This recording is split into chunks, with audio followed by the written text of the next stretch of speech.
So I thought we'd talk about something a little bit more jolly, which is the ideology gap between men and women, and how women have been radicalized to the point where relationships between men and women are becoming impossible. That's more jolly, isn't it? Oh, what a cheerful topic. Cheers, Carl. Really brightens up my telling day. you, just men do the washing up sometimes and we'll be fine. I wish it were Heard that that one simple. If it were that simple, we would have far fewer problems. It works in our house. I take out the bins. Get a washing machine. You don't need to do it that way. Yeah, but someone's got to load Or it. dishwasher, should I say. Yeah. But That's the before life. we begin, tomorrow will be the last day of our US election merch. So go and get it while you still can to mark at least someone's phenomenal success and victory. At least if we have to live vicariously through the Americans for the future of the Western world, fine, we will. If for some reason in Britain we can't get anything good done, fine. We, of course, support President Trump, and we're looking forward to his administration. Hopefully he does declare total war on the Labour Party and Keir Starmer and manages to do whatever he can to support the patriots in Britain. Anyway, let's begin, because this came out a long time ago now, probably like 8-9 months ago, something like that. I can't remember the exact date offhand. It was ages ago. January, right. So this was an interesting article about the new global gender divide, because Alice Evans, a visiting fellow at Stanford University and one of the leading researchers on the topic, had done a lot of polling of young men and young women around the world. And what she had found is that in countries on every continent, an ideological gap had opened up between young men and young women. Tens of millions who occupy the same cities, workplaces, and classrooms, and even homes, no longer see eye to eye. And so this is just examining Gallup data in particular. But it shows after decades where the sexes each were spread roughly across liberal and conservative worldviews, women aged 18 to 30 are now 30 percentage points more liberal than their main contemporaries. And this gap took just 6 years to open up. Thoughts? Universities. Women are far more likely to go to university than men now. I'd say a majority of women, or at least like 60%, do now. And they're an absolute cesspit for progressive liberal thought, particularly the strains of feminism telling them that, you know, motherhood is tyranny, having a husband, a man who cares for you, is tyranny, all of that kind of stuff. The state should be your parent, essentially, and your husband and your child. Any thoughts, Josh?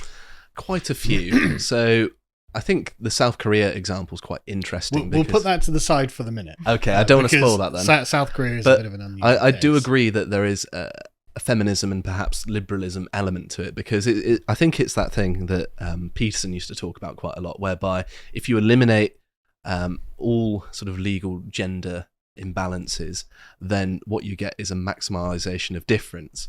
And my sort of working theory, and this is just a theory, is that men are more happy to go against the grain because we tend to be more disagreeable in nature, or at least we're far more happy being the one person in the room who says something that people disagree with. And women tend to, this is a generalization of course, tend to be the people who enforce the current paradigm. And at the minute, the current paradigm is left-wing, and that is being forced more and more forcefully as it becomes weaker and weaker. Well, and feminine. I think that's a point. It's not just that it's liberal, it's feminine. Well, yes, absolutely. And I think, I mean, even if you look at the men, you know, whoever's in charge of Scotland now, it keeps changing so much. It's that bold fella. Yeah, and Sadiq Khan, even Keir Starmer, all these people, very, very weak, milquetoast. You're not talking about how Keir Starmer throws a punch, are you? Oh, that video is pathetic. Embarrassing, yeah. But I do think as well that our society, there's what reason is there for people my sort of age and younger? You know, I'm still only 29, despite, you know, politics aging me. What reason do we have to care about society? We've got nothing. We've got no material possessions, really. We've got no way of getting on the housing ladder. We're legally discriminated against. Why should we have a stake in society? Why should we follow these rules? Because we do all the hard work and get demonized. So what reason is there to agree with this consensus that women go along with, which I think a lot of the time they're beneficiaries of? I think primary schools might be interesting as well, because this where state education has become much more institutionalized since the 80s, and state education tends to be pretty driven by women, and there's no boys and girls schools anymore, even under the state system, no grammar schools. Men from very early childhood are basically only having female influences right up to when they go to university, and even at university the professors are beginning to skew more dominantly towards women. And I think that breeds resentment when they have no role models around them which they can aspire to, because everyone around them is a woman, and treating the men and the boys as in the same terms as they treat the women and the girls. And they can't. It doesn't work. You know, they're treated like faulty women, really, aren't Yeah, they? yeah, exactly. That's certainly my experience in school. I got into trouble a fair amount just by being sort of boyish and having innocent fun. Well, all these boys getting now branded as having ADHD. It's like, no, they're just proactive. Yeah, they're just boys. Yeah, they just would rather be outside building something than sitting here trying to make their handwriting look nice. That's one of the revelations from psychology, really, is that perhaps this panic about ADHD and medicalizing children is a moral panic that is actually actively harmful towards them. And I think it certainly is. Oh, I mean, it puts all sorts of mental constraints upon them. You know, how many people do you know? I mean, it's mainly girls, but how many do you see on social media with their disorders in their bio? You know, people use it to limit themselves because it gives them an excuse not to aspire and to overcome. And they've been told they don't need to, because if you have any one of these labels, the state will look after you. And so you can brush your hands of life. You know, you can sit at home and just watch Netflix and receive your paycheck at the end. Moreover, though, when it comes to the boys in particular, suggesting, oh, this is just he's got ADHD or he's got autism or something like that, it's a way of implying actually you don't need to discipline them. You don't need to train them to overcome this behavior. Yeah. And I'm very much against that, because of course I've got two boys and they're typical boys. And so I've had people like, oh, we should get him diagnosed for ADHD. And I'm, no, you know, he's just going to learn not to do it, and it's going to be difficult because that's what it is like. Well, that's why I mean, the most well-rounded men that I know in my lives, broadly speaking, are the ones that went to scouts or did air cadets or sea cadets or army cadets, like something where there was a male environment, where there was constraints put upon them, expectations of behavior, and those expectations of behavior weren't, well, you're going to get detention if you don't behave. It's, you're just going to look really foolish in front of all your friends, so I hope you enjoy that. Yeah. And that gets them in line far easier. So coming back to this, I think that education is indeed the root of the problem, but I think you are correct that the overall sort of feminization of society is a large part of it as well. But the education system being dominated by women and being presided over by a left-wing ideology, which it is the problem. Because of course, if you're being inculcated into feminism your whole life, from your earliest years in school through secondary school and into university, well, if you're a woman, then maybe you will go, yeah, okay, I agree with all this because it basically confirms my biases. But if you're a man, you might say no. And I think that what they've got here on the chart is very interesting, because in Germany and the United States, men are barely going right wing. Like, men are actually quite centrist in this regard, and it's actually the women who are radically to the left wing. Right? In the UK, men are very weak and leftist themselves. I mean, being 25 points to the left makes you a radical left winger, in my view. Being 50 plus points to the left makes you an insane communist. So the UK is incredibly left wing, which is very insufferable. British men are definitely letting down the side. The case in South Korea, where the men have actually become conservative, because in all of these other cases, they're not really conservative.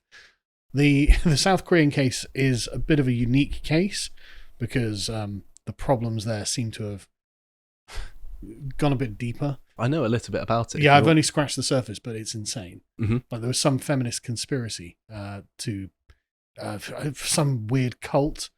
It's doing their birth rate really well. Yeah, but there was some weird feminist cult that took over South Korea that's been trying to turn the men into women, and so the men have become very reactionary. I mean, it in sounds response to it. similar to what we're doing here, Yeah, but except it's we're going very the overt. surgical way rather than the psychological. No, it's very, very overt. It's and also worth mentioning as well that crazy. South Koreans do compulsory military service, and so that probably does something to you, doesn't it? Well, it seems to be a direct response to feminism. I mean, they by a narrow margin elected an open anti-feminist man to be their president or prime minister after the fall of the feminist regime, which is like... There was a hilarious debate in That can South happen. Korea. Yeah, where- yeah, I know. Yeah, apparently that can happen.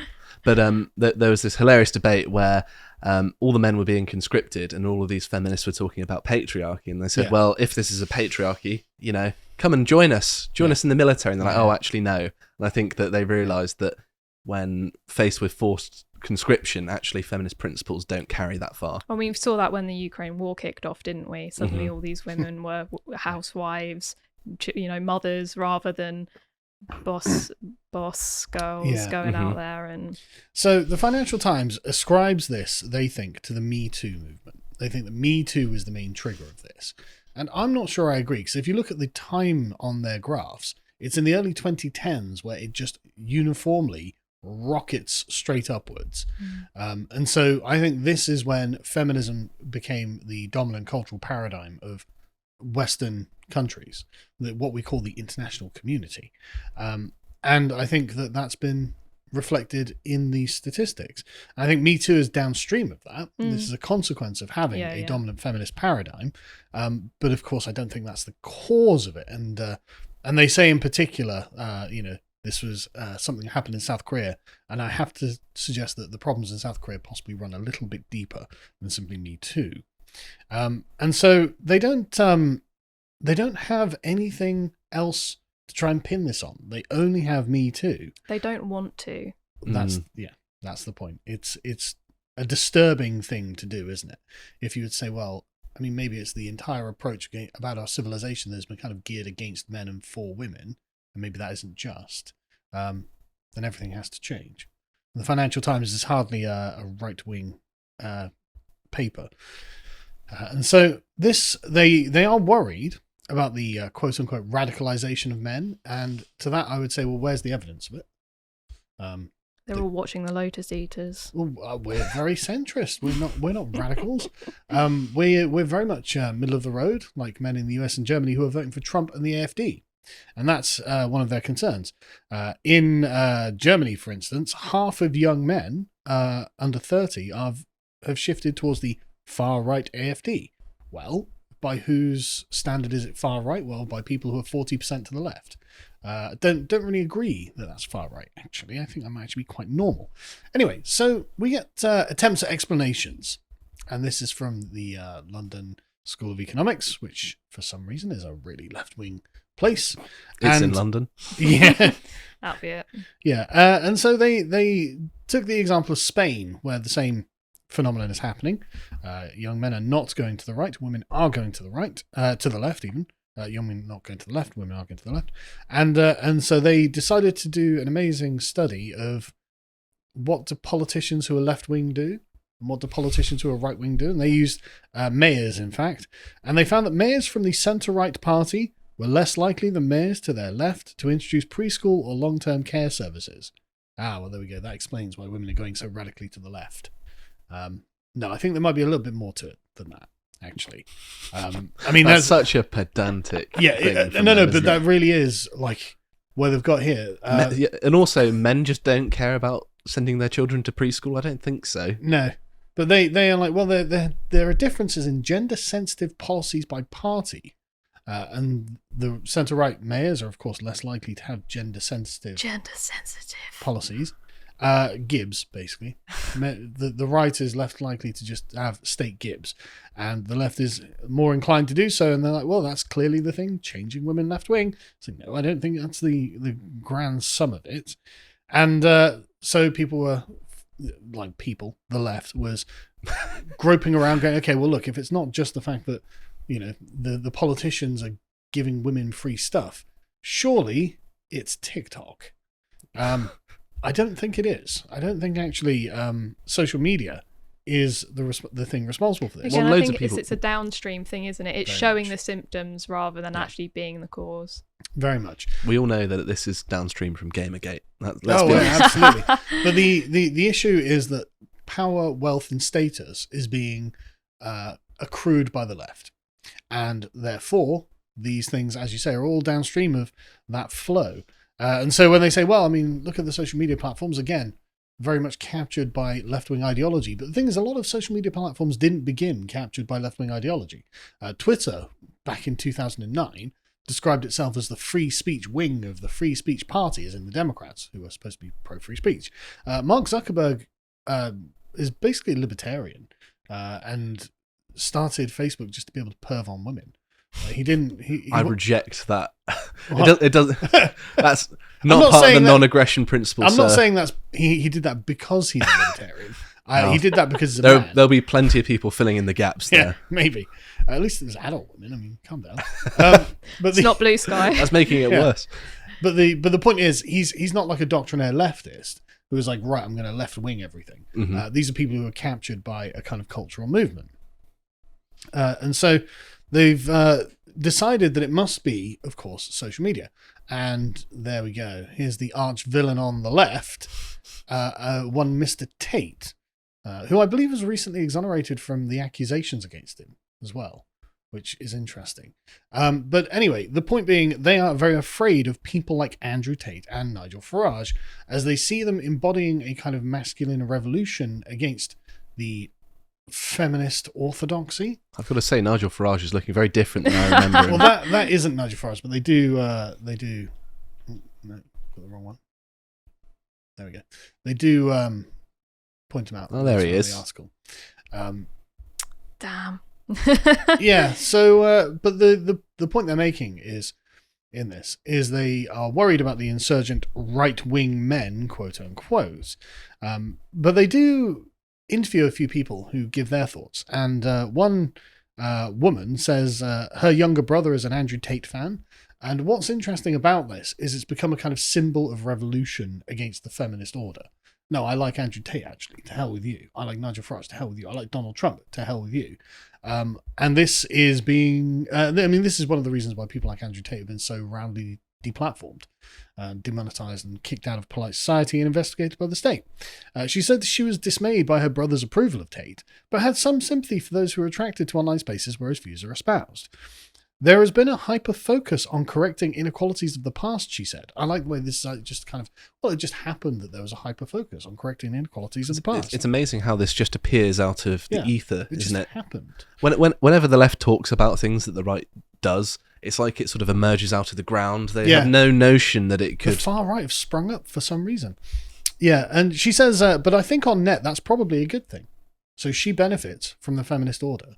Her brother, feeling dispossessed and resentful, goes, no, I'm a big fan of Andrew Tate now. And she's like, well, it's a good thing that I won and I got everything I wanted, and it's a good thing you didn't get what you wanted. So That's this is fair. a very obvious point, but I'm going to have to point it out, that any ideology that makes you turn against your family is probably not good for you. Yeah. She carries on, though, and says, but some progressive views, especially the habit of categorizing people as either oppressor or oppressed, lacked nuance. The left can be really dismissive of male pain or male struggle, citing the often-quoted line, men are trash. Interesting. So we do agree that it's the left-wing hegemony that renders the world into these two categories, and has done for decades now, and has been in the schools, been in the media, been in the governments, and has ascribed resources and prestige based on these categories to women against men, and we accept that Andrew Tate and people like him have become totemic of the masculine struggle against this kind of spiritual domination. So even they admit this. That is definitely why women have become radicalized, but men have not, as we saw. Again, this is not a graph that demonstrates men being radicalized, even though that's how it's being reported. I hope you appreciated that segment from the podcast, The Lotus Eaters, and if you want to see what else we're up to, you can follow Bo's series Epochs, this time about Caesar returning to Britain. And if you want to see all the other things we're putting out, you can always follow us on Twitter. Thank you very much for watching, and goodbye.